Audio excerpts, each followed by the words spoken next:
Hello guys, in this lecture we are going to see the second method of asexual reproduction, which is called as budding. And before budding, in last video we have seen about the one of the methods of asexual reproduction, that is the gemule formation in the sponges. So we already have seen in sponges the gemmules are formed during unfavorable conditions.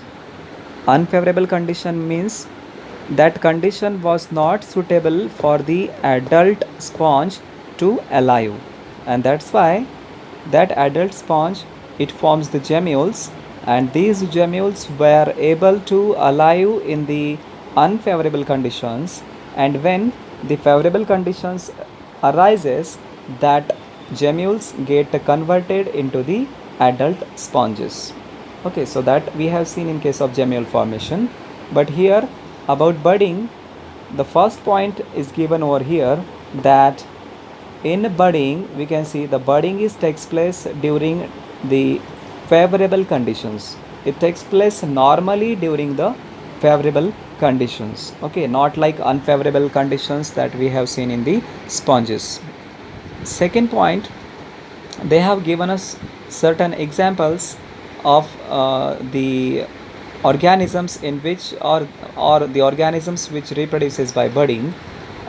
In case of the phylum Coelenterata, the organism that is called as Hydra, it reproduces by budding.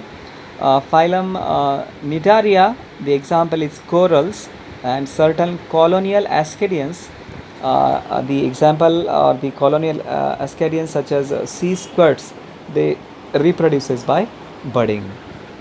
So we are going to see the budding in case of the Hydra.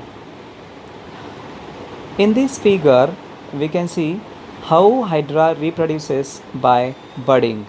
Okay, so in the figure first we can see the parent Hydra is over there, that is the adult Hydra or parent Hydra, and at the basal end of that parent Hydra you can see formation of the bud is taking place.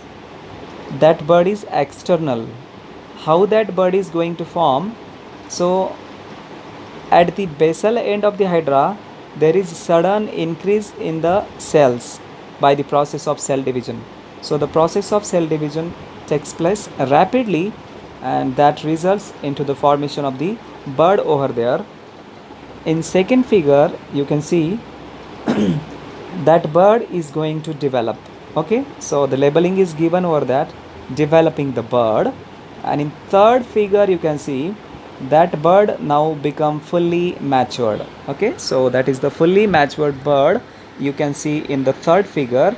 And in fourth figure you can see how that fully matured bud, or which is also called as a daughter Hydra, it is separated from the parent body. Okay, so after separating from the parent body, that young Hydra or that daughter Hydra is get converted, or that grows as a adult Hydra, and so finally it is get converted into the adult Hydra. Okay, so this figure shows us the budding in Hydra. And in the next slide you can see all those points that I have already mentioned in that figure, how Hydra reproduces by the budding. In first point it is given at the basal end, due to increase in the cell division, outgrowth arises. You have seen the outgrowth. Second point, this outgrowth is like a small bulb like projection. It is like a bulb like projection, it appears like a bulb. In third point we can see that bud grows and it becomes the matured Hydra, or which is also called as the daughter Hydra. And the last point that is given over here, that daughter Hydra, it detaches from the parent body and now grows as a new independent individual. And now we are going to talk about the regeneration. So regeneration is the process that is found in almost in many animals. Okay, so what is the definition of this regeneration, or how we will define regeneration? Regeneration is the process by which the damaged or lost part of the organism is repaired or regrow or restored. Okay, it is restored. Now you might have been seen in case of wall lizards. Okay, when the tail of the wall lizard is shed off, after some time, after some months or after some days, you can see that wall lizard is growing with the new tail. Okay, so arisal of new tail is takes place over there. So that arisal of new tail, that is the example of regeneration. In this way, that is the lost tail was regained. Okay, so this is regeneration. And in next slide we are going to see the reproduction in planaria.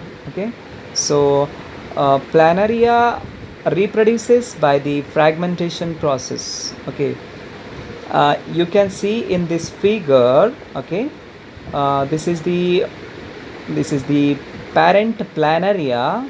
Okay, and I have shown the horizontal line over there. Above the horizontal line of that figure, that is the anterior part, and below that horizontal line there is a posterior part of that planaria. So we can see that the anterior end or the anterior part, it exert a pull on the posterior end, right? The upper part is the anterior end and the lower part is the posterior end. So that anterior end, it exert a pull over the posterior end, and due to that pressure, the constriction in the middle takes place. In the middle part of that planaria, the constriction is takes place, and due to that constriction, we can see that parent planaria is get splitting into two pieces. In that figure, you can see how that planaria is splitted into the two pieces, right? And now next, you can see that the anterior part of that planaria, it gains the posterior part, and the lower posterior part, it bears the anterior part, and in this way the two daughter planaria are formed. So you can observe these things in this figure. And in next video we are going to talk about the human reproductive system in case of males and in females. So till that, bye bye.